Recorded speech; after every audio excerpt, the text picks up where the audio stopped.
তাৰোপৰি মই আপোনালোকক যিহেতু এটা বিষয়ত জড়িত স্বীকাৰ কৰিছে ভুল স্বীকাৰ কৰিছে ৰাইজৰ আগতে আমাৰ তেওঁৰ নাম সকলোৱে লিখি মাৰি এখন পিটিশ্যন দিব লাগে তেওঁৰ শাস্তি ব্যৱস্থা হ'ব লাগে আৰু এই প্ৰক্ৰিয়াটো গণ্ডগোল আছে ইয়াত বিপুল হ'ব লাগে বুলি ৰাইজৰ ফালৰ পৰা ৰাজহুৱা ফালৰ পৰা যাব লাগে যিখন লৈ গৈ কাইলৈ আমি মুখ্য মাতিছে ৮টা বজাত মই নগ'লে আমাৰ ইলেকশ্যন এজেণ্ট কৰি হ'ব মই নিজে যাম গ'লে গৈ এইখনো লৈ যাম লৈ ৰিপৰ্ট কৰিবলৈ যাম আপোনালোকে বহুতে কৈছে যে আমি কৈছোঁ যে এইটো আমাৰ চিজ কৰিব লাগে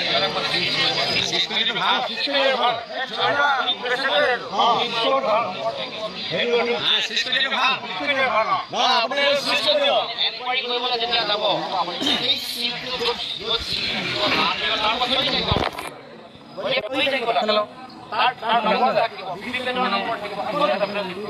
গণ্ডগোলটো নহয় এতিয়া আমি যিহেতু নিৰ্বাচনত জিকি আছো এই কাৰবাৰটো জেগাই জেগাই ক'ৰবাত তেওঁলোকৰ মন্ত্ৰীয়ে মানুহ ভৰাই পিনে কামটো কৰিছে আপোনালোকে জানে যে কিছুমান জেগাত চিচিটিভি কেমেৰা নাই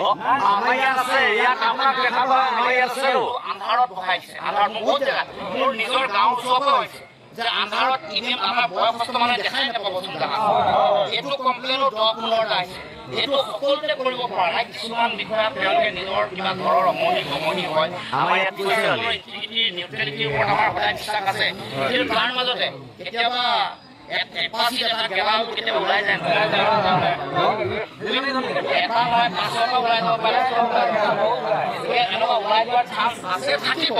সেইটো অস্বীকাৰ কৰিব নোৱাৰে কিন্তু তাৰ মাজত আমি ডিচিএম কৈছে ডেপুটি কমিশ্যনাৰে কৈছে যে আপুনি মোৰ ওপৰত বিশ্বাস ৰাখক ৰিটাৰ্ণিং অফিচাৰ তেওঁৱে গোটেই ইলেকশ্যন যেতিয়া ঘোষণা কৰা হয় তেওঁৱে গোটেই মোৰ অথৰিটি তেওঁৰ ওপৰতে পুলিচ প্ৰশাসন সকলো এনকুৱাৰী সকলোৰে তেওঁৰ দায়িত্ব থাকে তেওঁ কৈছে যে আমাক ন্যায় দিম আপোনালোকক ৰাইজক ন্যায় দিম এইটো এটা ৰাজহুৱা বিষয় হৈ গ'ল পাব্লিক বিষয় গতিকে ৰাইজৰ যিটো চেণ্টিমেণ্ট যিটো আৱেগ কেতিয়াও মানে হাৰ্ট নকৰোঁ ইনজাষ্টিচ নকৰোঁ অন্যায় নকৰোঁ বুলি কৈছে আমি বিশ্বাস ৰাখিব লাগিব আমিতো অকলে জনমান আমি গণতান্ত্ৰিক মানুহ গতিকে এইটো যিহেতু তেওঁলোকে লৈ যাবই আমি বাধা দি ৰাখিব নোৱাৰোঁ ইয়াত থৈ নাযায়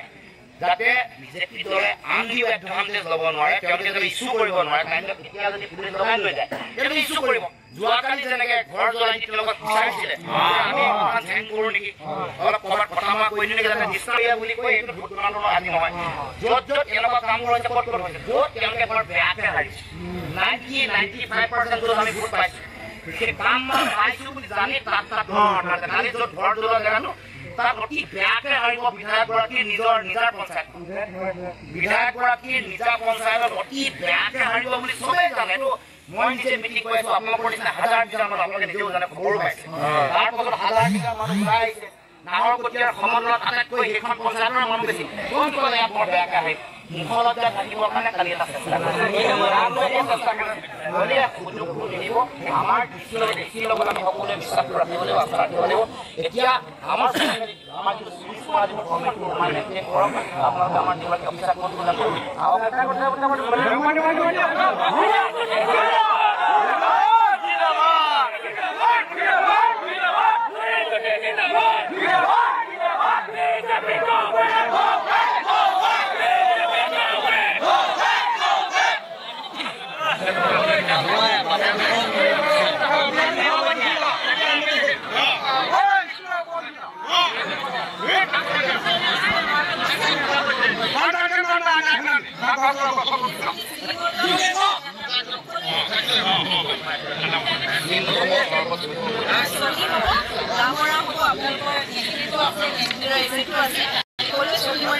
আৰু যিখিনি ইভিএমৰ নম্বৰ আছে ভিপিএলৰ নম্বৰ আছে সকলোখিনি নোট ডাউন কৰি থ'ব আৰু